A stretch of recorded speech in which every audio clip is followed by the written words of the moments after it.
Hi, this is Siraj Unleashing Talent, and welcome back to our podcast again.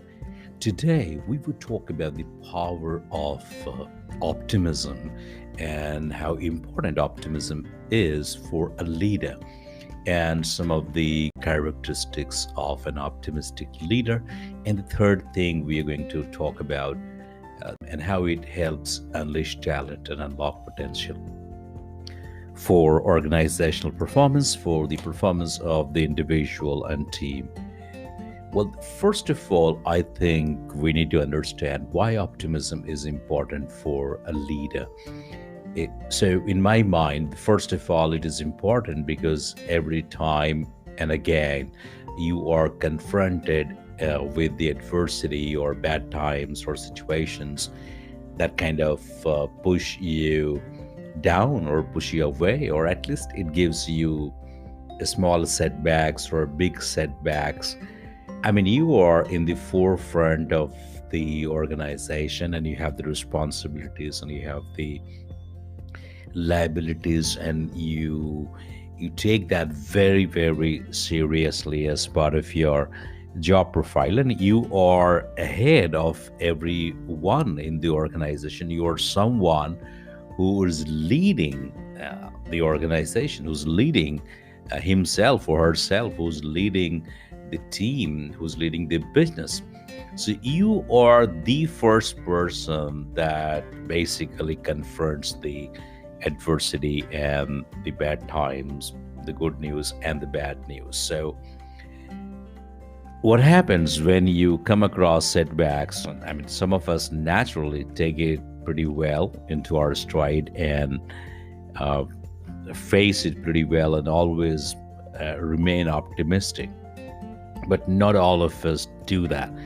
And I'm also sure that all of you would agree that irrespective of who you are, what you are, and how strong you are as a leader, when it comes to looking forward or being optimistic, you still deep inside you know what it takes to you, be it slow down in the business, or customer dissatisfaction, or new business, or economic scenarios. There could be many reasons that would actually get you into a situation when you might, I'm not saying you would get into a back foot, but I'm saying that you would be confronted.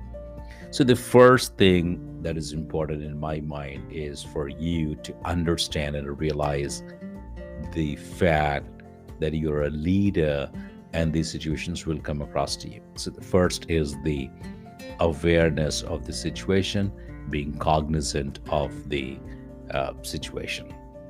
And that's the key differentiator, I guess. And many people define managership and leadership. So while a manager looks into the present, leader is focused on to the future. So I think this is all about the future. The present and the past are the baselines for any leader, and the opportunities for any growth are in the future. And that is why it is important for you as a leader to be optimistic. So optimism basically is a future orientation. It is about looking into the future. And as a leader, whatever situation you are in, you always operate for the future, and you know that the future tomorrow will become present, and it would become past also. So that's the place you are as a leader. Now, decisions are taken for the future based on certain assumptions. Now, those assumptions could give you more results than desired, or it could give you less results than desired. And it is also based on hopefulness and the growth mindset that you have as a leader, as CEOs. The next important thing when it comes to understanding how important it is for you as a leader to be optimistic is that you are clear about your vision and the purpose, and that's what propels you into the future, and that requires you to have a very very strong optimistic mindset. And every pessimistic thought is a fuel for you to be optimistic, right, as a leader.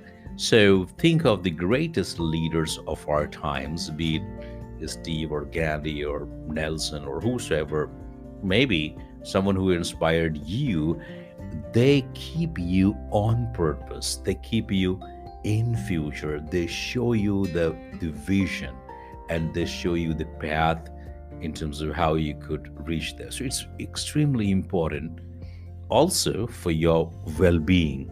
So when you are optimistic, your entire thought process is absolutely different, and you start looking at things very differently. So number one, you are aware that the situations will come that would push you back, but since you understand and you resonate and you know the reality that your very nature of job and profile is to understand the future and operate, and everything that's new would bring its challenges. So it's extremely important. Another important thing that I just mentioned, and I would elaborate that a bit, is when you are optimistic, first of all, it helps you as a leader. It improves your well-being, and it has an impact on your team because it reflects on your personality.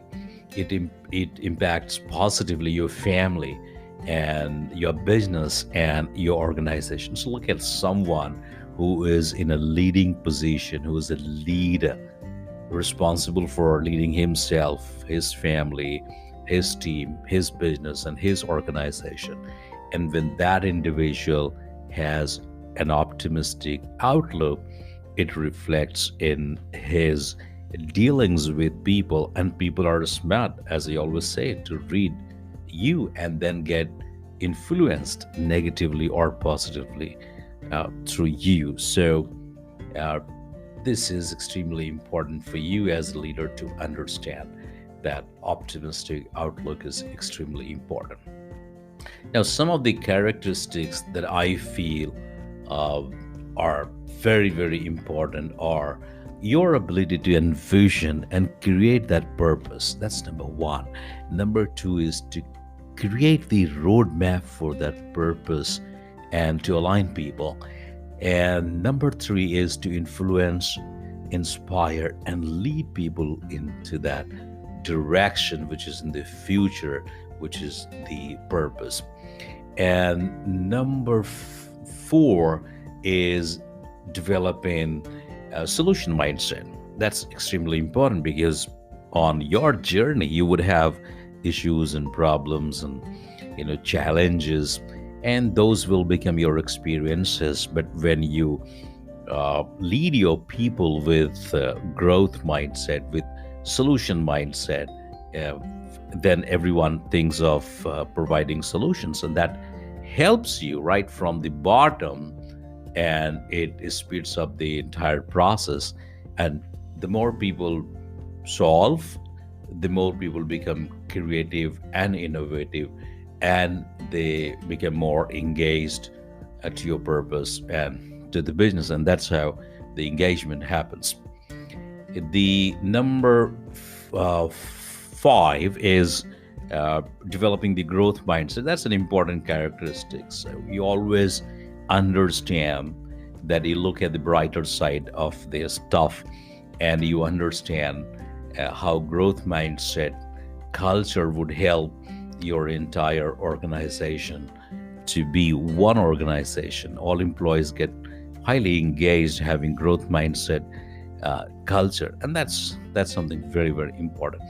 And number six is hope and compassion. It's extremely important for you as a leader to have the characteristic that reflects hope and compassion for people. People should feel connected with you. They should feel that they can hope for the best, and you are a compassionate leader, and they have that confidence in you. And number seven, I think my top seven picks are these. And number seven is fostering a positive and very optimistic culture across the organization, and you have to take certain steps towards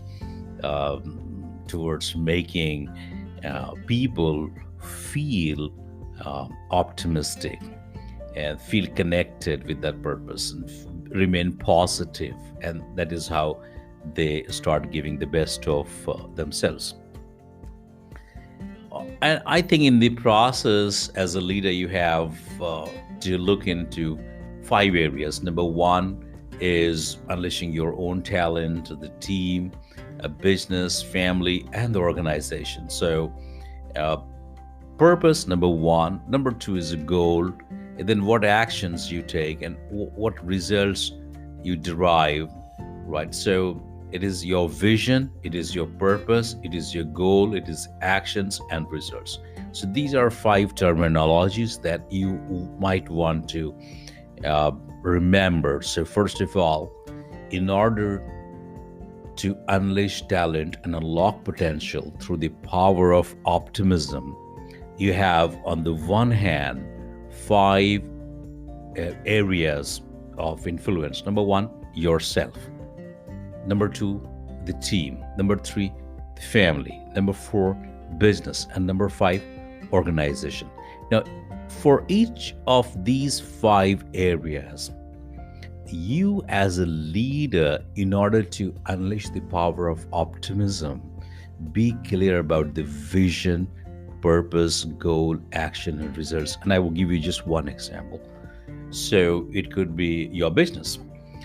So your business leaders should be very clear about what your visions are and what your purpose is and what those business goals are and what actions they have to take in order to accomplish those goals.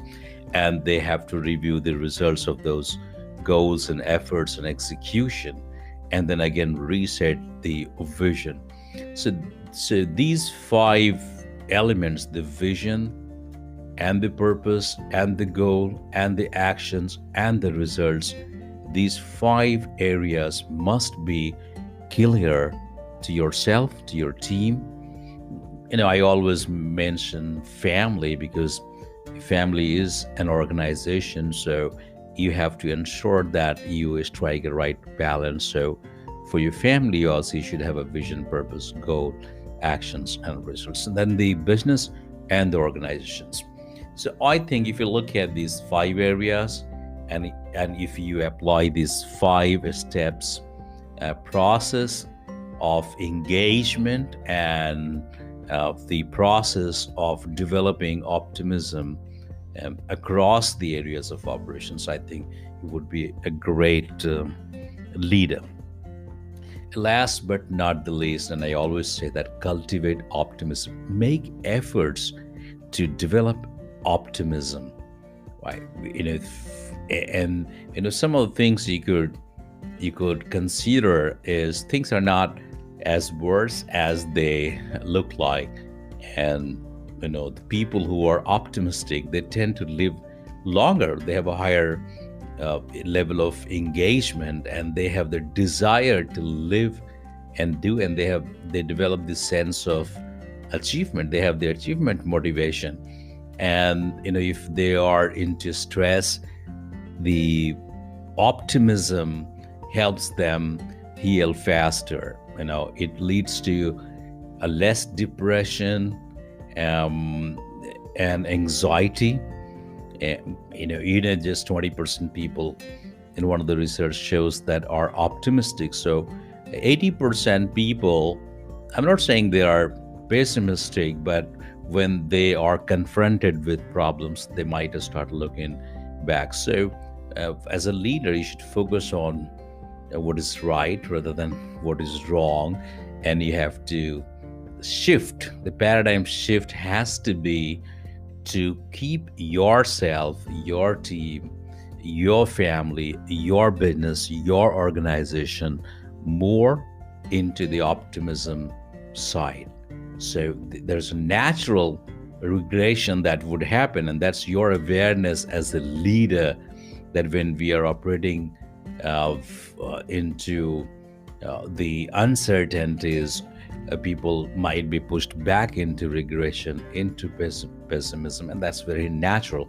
So, to conclude this discussion in one line, I would say be aware of the fact, number one. Number two, make deliberate efforts to keep yourself, your team, your family, your business, your organization more on the optimism side.